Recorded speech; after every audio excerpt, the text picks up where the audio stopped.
with Most Valuable Players. I'm Shelly Brown, and we're so excited to be here after the wonderful, wonderful film and the experience of Most Valuable Players. We're here on the State Theater stage, which you saw in the film, full of kids, full of excitement, and it still is. And the good news in the 3 years since the film was shot is that we're still here. And in this economy, in this crazy world, we're still here, and we're still doing shows, and we're still presenting the Freddy Awards. So that's the best news that we have to report.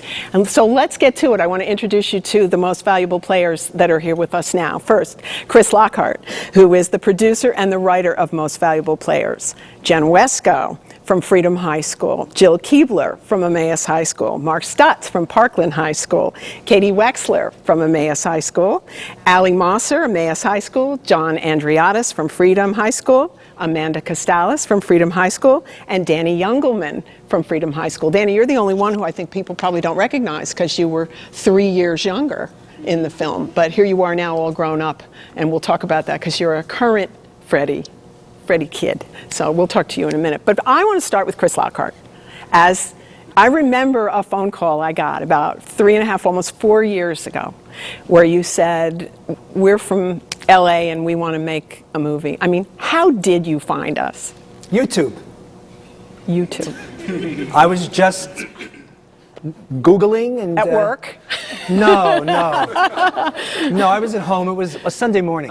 And I was looking for one thing and just happened to stumble upon a clip of the Freddy Awards. And opened it up, watched it. Wasn't quite sure what it was. There was a performer on stage. He was singing a show tune. I thought it was the Tony Awards. The camera was flying in over the audience. The audience was acting like a rock concert. And they were in costumes, like, let's make a deal. I was like, wait. There's Tevye, and there's Rizzo from Greece. I was like, what is this? And I did the research, came to the State Theater's website, and I just thought, wow, there's something here. I was a drama kid when I was in high school, and so I really felt the energy. I totally got what you all were doing here. And I just thought, there's a movie in this.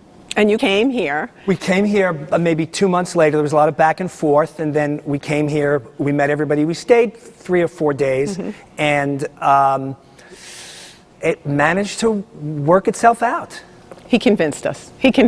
We trusted him. And the film is incredible. Incredible. And I'll be back to you in a minute because I'm going to turn to Kate and Allie, our diva girls. How did you two feel when you saw the film? Oh my goodness. We went through a process of before, when we didn't know what the film was going to be, but when we knew something was coming, where it was frequent phone calls late at night. Yeah, I used to call her and be like, I said this, and I am going to get sued. And she'd say, I would calm down. You'll be okay.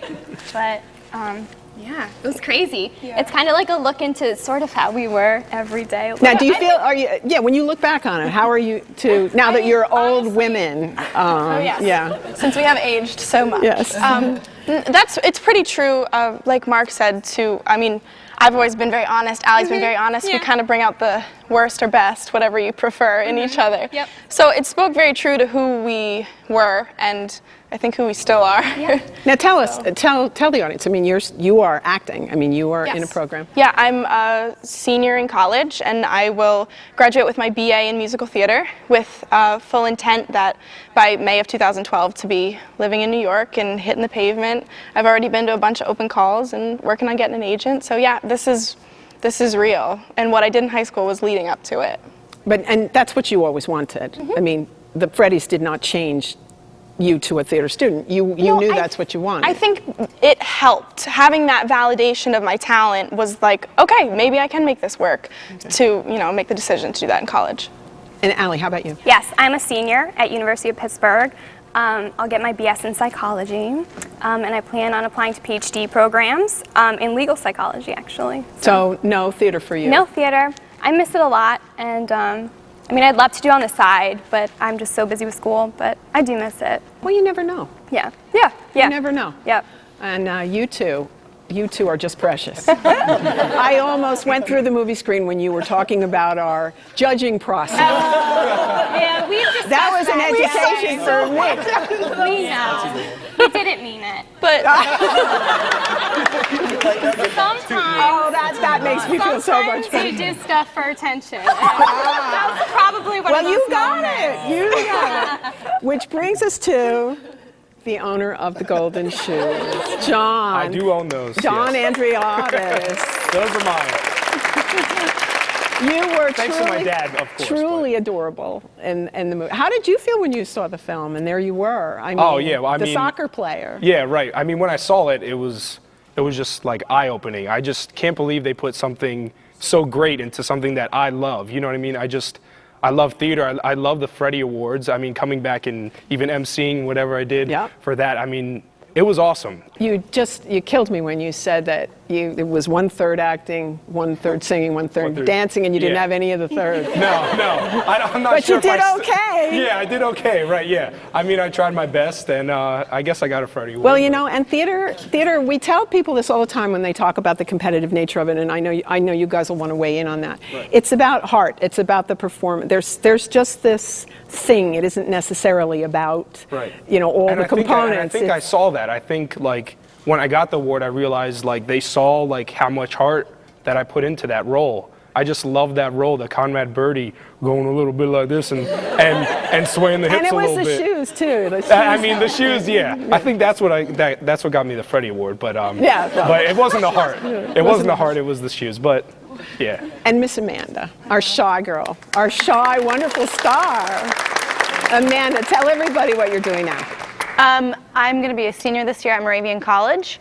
I'm going to major in elementary ed and English and hopefully become a teacher when I graduate. Now, what about theater?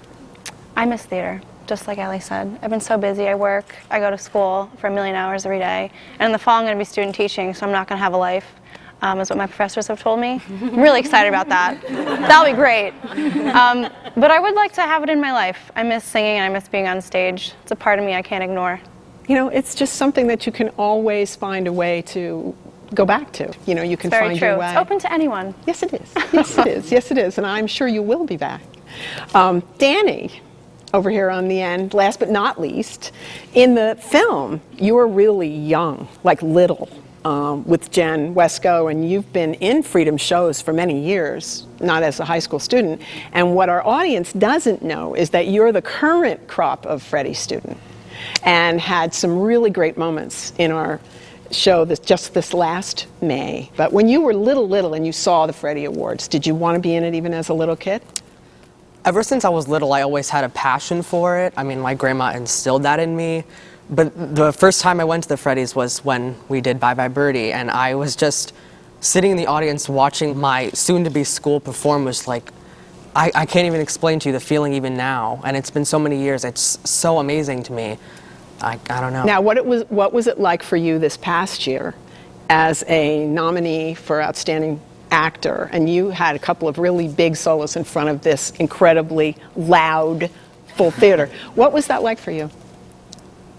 I've never felt like that before performing. I've performed on so many different stages, but there's nothing like this one. And the audience just kept me going. It was amazing.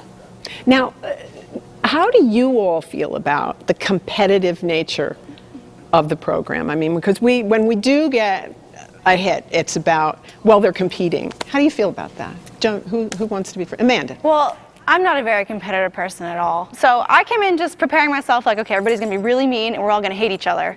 And it wasn't like that at all. Like John said, we made all these friends. Everybody was very warm and inviting. So maybe I was just too naive to see the competitive part of it. I was just so excited to be here and sharing this with everyone. Directors, because, you know, we've gone many rounds about this over the years. Tell me how you feel about that. Because, Jen, I can remember some conversations with you way back in the beginning when, you know, the whole idea of the schools competing and the kids. How do you feel about it now at year 10? I had to go first, huh? I trust you, Jen. I trust you here. Okay. We try to discourage the competitive aspect as much as possible. All it matters is that you have that camaraderie and that team spirit And that's what we really go for as a part of our theater program. Jill? I'll just second what Jen said as far as trying to downplay the competitive nature. Obviously, it's there. It's an awards ceremony. You can't deny it. But I try to emphasize with the kids, it's a great place to be. You're going to meet kids from other schools. You'll get to see what other people are doing. The energy's amazing. Just go out and have fun. And, you know, if we get an award, that's great. That's excellent. If we don't, And what all three of you do, and I know you're dying to weigh in on this, but what all three of you do, though, is it is a process. And I tell directors, if you're in it for an award, don't do it. Right. That's not what it's about. If you get it, great. If you don't, your responsibility to the kids is to guide them through this, because you don't always win in life, and that also doesn't mean you didn't win in the end if you look back. And you know, Gene Kelly formed the first high school musical theater program, the Kelly Awards, and when the theater that did it went to him and asked if they could use his name, he said, I will only do it if it's a competition, because competition breeds excellence. But you know, Shelley, there is a competitive nature in theater. Of course. How can you criticize the competitive nature of the Freddy Awards when you're having students compete for parts? Mark? It has taken me really up until leaving the directing part and being more producer and mentor of what goes on in the school district to see how valuable this program is, not just for us. It's not about Parkland, it's not about Emmaus, and it's not about Freedom. It's about schools that without the Freddys would not have a theater program. It's about Easton coming in here and blowing the doors down with Ragtime a couple years ago, winning a Freddy, and then when everything was cut from their budget because they didn't have any money for all their music teachers and everything else, they didn't touch theater. My role in the school district is that of an arts administrator, which is in itself an unusual position to have in this economy. We're blessed because we've been told by our superintendent that that's going to stay that way. Arts and athletics will not compete for the dollar. We will have that with education. It's always been a matter of, okay, they'll pay stipends for a director and a choreographer, but you want to put on a $30,000 production, you better fill your house, you better have bake sales, you better sell concessions, whatever it takes to do, because the school district shouldn't pay for it, because that gives us creative license that the football team has to win. We don't have to win. We have to put on the best show we can for the kids. And I think that that's one of the things the Freddy's has really done for us. And I'm a huge fan now. Chris, tell me something, because when you came here to shoot, I said to you, the person you need to be stuck to like glue is Vic Kuma, because he's the hub of the wheel, and which of course he was. And so you were following him. You were, of course, in love with him the way every single person here was. And then he gets this diagnosis like halfway through. As a filmmaker, what was that experience like for you? And what did you say to yourself, and what happened then? Well, aside from the fact that we were terrified for him and really felt for him, but as filmmakers, we had a decision, which was, do we want to include this? Because we didn't want to make a film about cancer. And we decided that if it were okay with Vic, that we would cover everything, and then we would determine in post what we would use or not. Vic came up to us, independent of what we had decided, and he said, listen, you know, I am not off limits. Whatever you want to do, I am here for you. But, he said, this isn't a movie about me. This is a movie about the kids. And he made that very clear.